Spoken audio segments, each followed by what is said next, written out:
मित्रांनो, करून दाखवा असं काय की दुनिया करेल तुमच्यासारखं या सिरीज मध्ये मी अजून एक नवीन गोष्ट घेऊन आलेलो आहे. तर ही गोष्ट एक मुलगा आणि आई आणि वडील यांच्यामधली आहे की आपण कसं आई आणि वडिलांना विसरू. आता मी या गोष्टीला सुरुवात करतोय. तर एका शहरामध्ये एक आनंद नावाचा एक तरुण राहायचा आणि तो एक खेडेगावातील होता आणि खूप एक 2-3 वर्ष झाले तो एक सिटीमध्ये जॉब करण्यासाठी आलेला होता. आणि जॉब करत असताना त्याला त्याच्या घरून आई वडिलांचे खूप कॉल यायचे. तो कामामध्ये व्यस्त आहे म्हणून आईचा फोन कट करायचा किंवा आईला कॉल उचलून लगेच सांगायचा की आई मी कामामध्ये आहे, नंतर तुला कॉल करतो. असं त्याचं खूप दिवस चालत होतं. मग एक दिवस आनंद हा ऑफिसवरून घरी जात असताना एका सिग्नलवर त्याची गाडी थांबते आणि जेव्हा गाडी सिग्नलवर थांबते तेव्हा त्या सिग्नलच्या समोरून एक छोटा मुलगा आपल्या अंध आई वडिलांना रोड क्रॉस करून जात होता.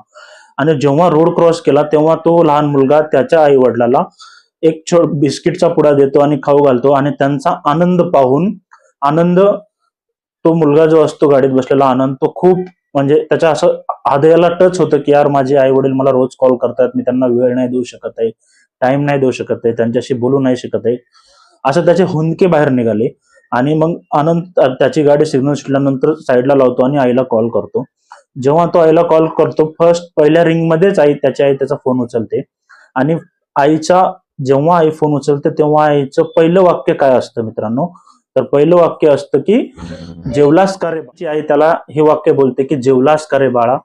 त्याच्या हृदयाचे ठोके वाढतील, त्याचे डोळे पाणावून जातील आणि तो लगेच प्रत्युत्तर मध्ये देतो की नाही आई, मी नाही जेवलोय अजून, मला तुमच्यासोबत जेवण करायचंय, मला तुझ्या हातचा घास खायचा आहे. आणि तो ढसा रडायला लागतो. आणि मी ह्या शनिवारी घरी येतो हे ऐकून त्याच्या आईचे सुद्धा डोळे पाणावले आणि ती सुद्धा ढसा रडू लागली आणि त्यानंतर त्यांनी फोन ठेवून दिला. तर मित्रांनो, या गोष्टीचं तात्पर्य आणि मॉरल ऑफ द स्टोरी असं आहे की आपल्याला आपल्या आयुष्यात ज्यांनी चालवायला शिकवलं, जे आपले आई वडील असतील, त्यांनी आपल्याला आत इथपर्यंत शिक्षणाचा खर्च, प्रत्येक गोष्टीचा खर्च त्यांनी उचलला आणि आपल्याला त्या लेवलपर्यंत आणून ठेवलं. तर अशा व्यक्तींना तुम्ही कधीही विसरू नका. वेळ निघून जाण्यापूर्वी आपल्या माणसांकडे लक्ष द्या, म्हणजेच आपल्या आई वडिलांची काळजी घ्या. चला, धन्यवाद.